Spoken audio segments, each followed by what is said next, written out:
sometimes our mind plays tricks on us and we forget, oh, this is what I didn't like about you. This is why I thought that we weren't good together. This is why I know you're not a match for me. And because we're lonely and we're being driven by our emotions in the moment, we're replacing it with the thoughts of, oh, he has potential, and oh, there was this happy time, and oh, maybe I can work it out. And ultimately, I'm settling because there are things that have not changed about this person, but in my mind, I'm tricking myself. I wanted to make this video for you all because I actually spoke to a singles group maybe 2 weeks ago, and it was amazing to be able to share with them, but it was also very therapeutic for me to talk about those things and to just be open and honest. And so this is going to be a very, very open and transparent video. But yeah, so I kind of just went through my journey with dating and then ended up, getting to the point to where I married my husband, but focused really on the dating part. And I'm always very cognizant of when I speak about dating because I don't want my channel to be like the dating channel or like, yeah, I just don't want that to be my thing because like I remember when I was single, I became obsessed with finding somebody, and I was looking into all of these ministries that were just really pushing like, this is how you date, this is how you court, this is how you do this to prepare for marriage in your single season. And so I just don't want to repeat those things because looking back, I feel like I was just too hyper focused on that, and it took my attention away from Jesus, honestly, if I'm gonna keep it real. So I just want to make sure that I always ultimately point you guys back to Jesus because, I hear people say, but marriage is not graduating from singleness. There's nothing wrong with you because you're single. And I know it can get lonely at times, and, we need companionship. That's why God, he created us for community, and we can find community in other ways. But, yeah, I don't know.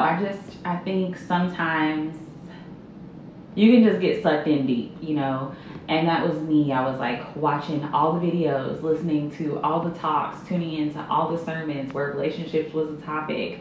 And like now it's like a whole thing online, and you can just get sucked into the perfect pictures on Instagram and the reels and the TikToks. And yeah, I just don't want that to be who Isaac and I are. I want us to always, like, first and foremost, we are the people who represent Christ to you. We are the people who want to give you the gospel. We are the people who want to help you understand the word better, not just focusing on relationships. So anyway, with that disclaimer, I spoke to this group, and I spoke to them for a while. It was like about an hour or so, but at the end, the facilitator of the group, she asked me if I had any advice for them.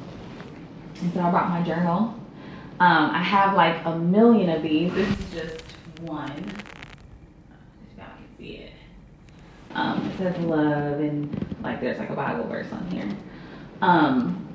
But yeah, I have so many journals. I started journaling consistently back in 2018, and so I just recommended that they start journaling. And I know this sounds super cliche, and so many people just tell you start journaling.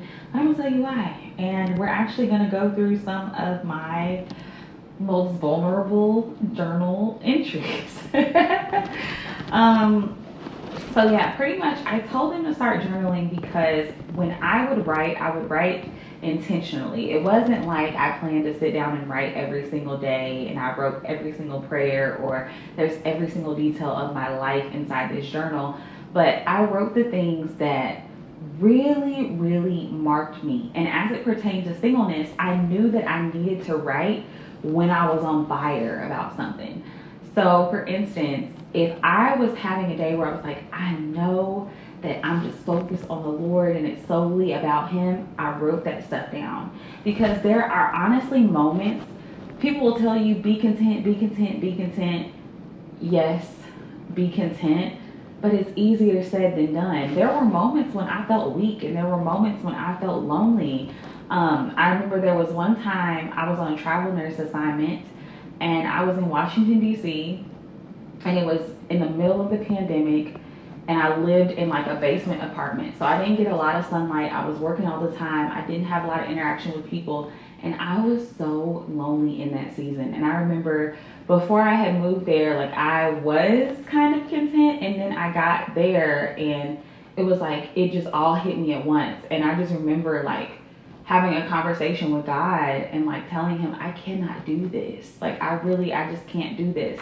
Like I need you to make something happen. I need you to move something because I'm lonely. I'm heartbroken. And in those moments, I would write those things down. I would also write, whenever I slipped up, I was celibate. I think I made a vow to celibacy, I want to say, I don't know, I want to say 2015. Sheesh. I want to say 2015. I can't remember, but I think it was 2015. But I would have slip ups along my journey. And like whenever I was very fervent and set on, I am going to do this, I'm going to be pure for the Lord, I would write those things down. So whenever I was feeling lonely or something like that, I could flip back to those passages and remind myself, no, this is what you said. This is why you're doing this. This is where your heart actually is. Or I would write down when I did have a slip up and how I felt afterwards, the anxiety I felt, how I would feel about just like feeling used or communicating with the person like this is what I'm trying to do and feeling like they're just not on the same page as me. So why do you continue to go back to this person? So the journal just really helped me over the years, just in so many different ways. And so my advice to anybody who is just on a faith journey, period, but especially since we're talking about singleness right now, I just recommend you getting any type of journal. Like really anything will work. I think I got this from Walmart. Yeah, I'm pretty sure I got this from Walmart, but I have all types of journals on my bookshelf because it's something that I still do. I just write things that I want to remember or moments that I want to relive and just the emotions that I'm feeling. Like I try to really make the details of the moment stand out, and you'll see what I mean. So I'm gonna read a few passages to y'all. I kind of skimmed these before and I really don't even know what all they say. I'm trying to see. Okay, so this is a passage kind of about, I was having a conversation with a guy that I was going back and forth with. And I'm talking about our past because I think we were trying to like, I'm thinking about rekindling things with him, which is why this is the beginning of the journal. But this is why it's important to have this because I'm thinking about rekindling the things, and sometimes our mind plays tricks on us and we forget, oh, this is what I didn't like about you.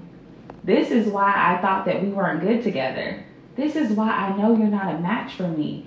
And because we're lonely and we're being driven by our emotions in the moment, we're replacing it with the thoughts of, oh, he has potential, and oh, there was this happy time, and oh, maybe I can work it out.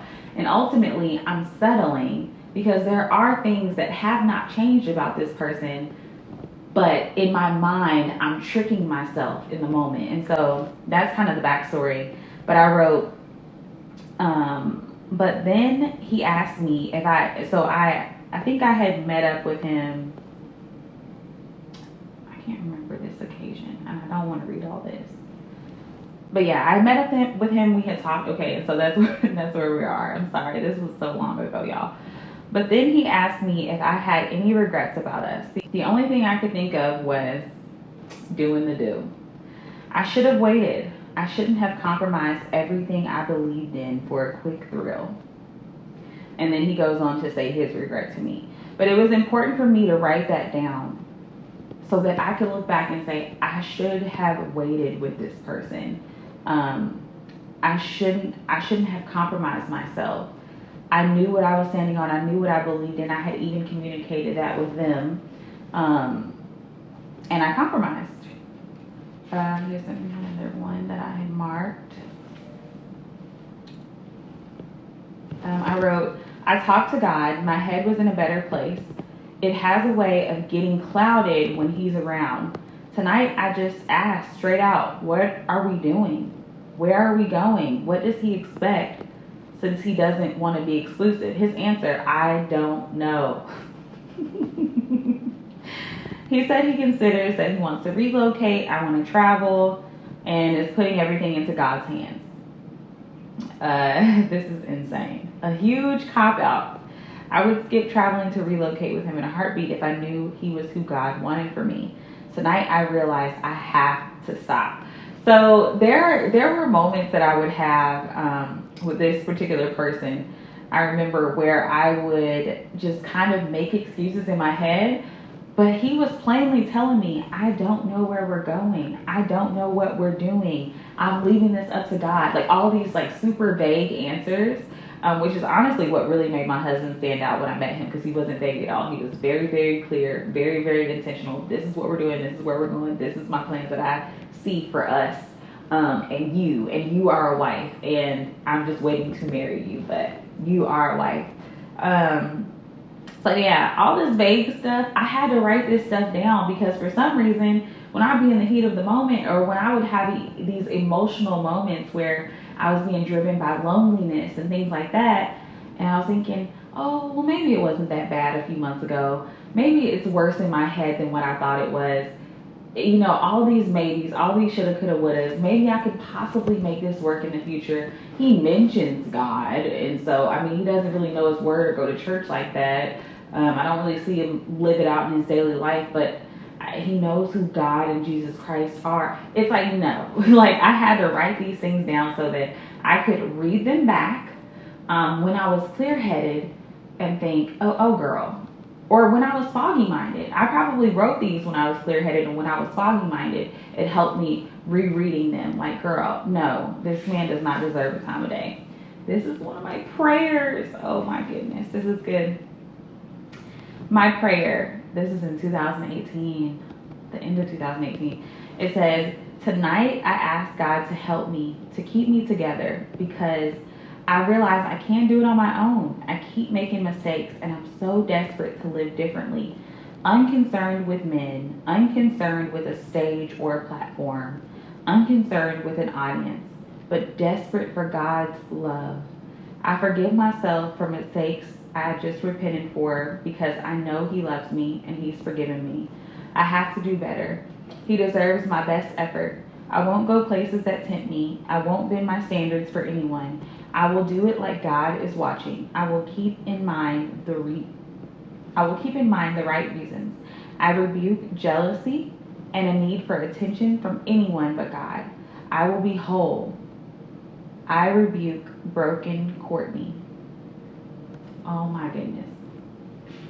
Yeah, I was on a little emotional roller coaster, but I loved the Lord so much, and I just wanted to do right by him so much. And so in those moments, because we're humans, we're fleshly beings, like Paul talks about that all throughout the epistles. It's like we were created in God's image. We were created to rule and have dominion, and Adam and Eve distorted that. You know, sin entered the world, and we have all inherited that through Adam. We've all inherited it. And so we have a sin nature, and that's something that creeps back in us when we have these feelings of lust and envy and whatever else I was struggling with. So it's like, yes, I had such a strong desire for God and to please him, but sometimes I would be tempted to go back to my old ways when it came to dating and guys and things like that, because of just this probably immense loneliness when I would take my eyes off of God and how fulfilling that he was for me. And I would forget that even in those situations, even in the relationship, which really it was like one relationship, but even in the relationship, I was lonely. I felt broken. I felt void. There was something that wasn't being fulfilled in me. Because we didn't have a relationship with God together. Our relationship wasn't pleasing to God. And I had taken my eyes off God, and I was looking for this person to please me instead, which is erroneous. And it wasn't going to work out. It never did. And so I had to write down those moments when I was for sure, like, yes, you just got out of this, you just came out of the situation, you just saw it wasn't fulfilling again, write it down, don't go back. Do not make the same mistake. Remember, you are on fire for God, you're walking with the Lord, and you're living your life to please Him, and you are dead set on doing that. So in the moments when you're questioning the decisions and maybe I should go back and maybe things will be different now, you can read over that again and reassure yourself, no, no, God has better for you. God has more for you. There was another one I wanted to read in the back. Because I just looked through here. It's a whole emotional roller coaster. But, so you all heard that prayer that I just wrote. This is actually a few years later in 2020.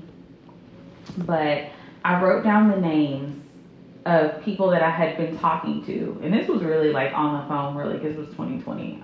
I don't think I was seeing anybody. And I wrote down, I titled it, Reasons Why They're Not, and underline not. Reasons why they're not. Because I felt like even just giving people the time of sending them text messages was wasting my time and attention.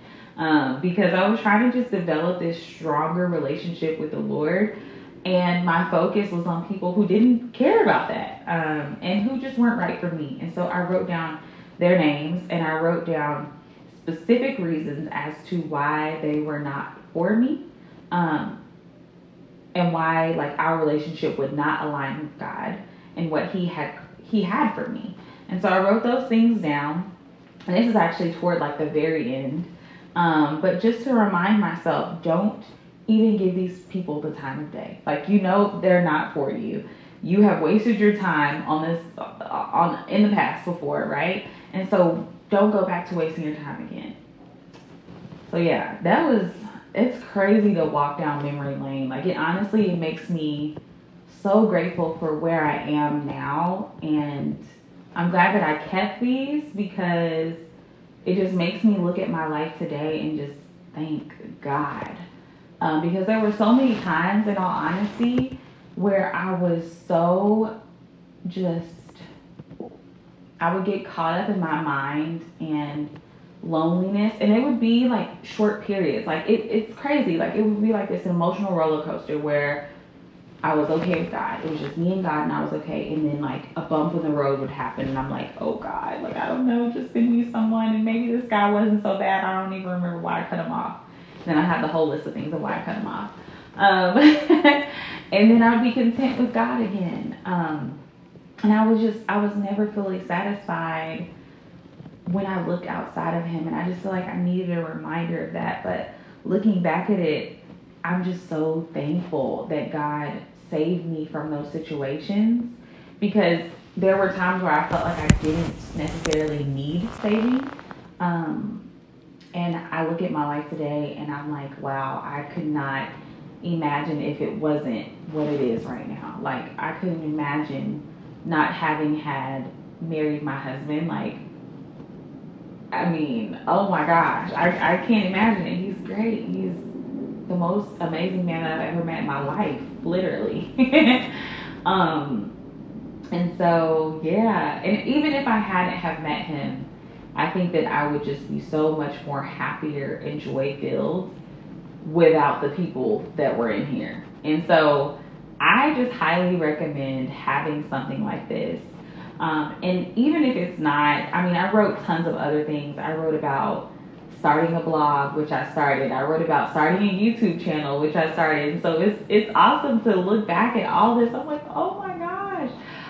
But writing down just different things that you desire, different goals that you have, and just your relationship with God, so that you can look back over it and just watch the journey that you're taking with the Lord. I think that that's so beautiful, because again, not all of us are going to get married anyways. Not all of us are called to that because of sin. I think, God did intend for every man to have a woman and for there to be marriage, and because of sin, everything has just been kind of turned upside down.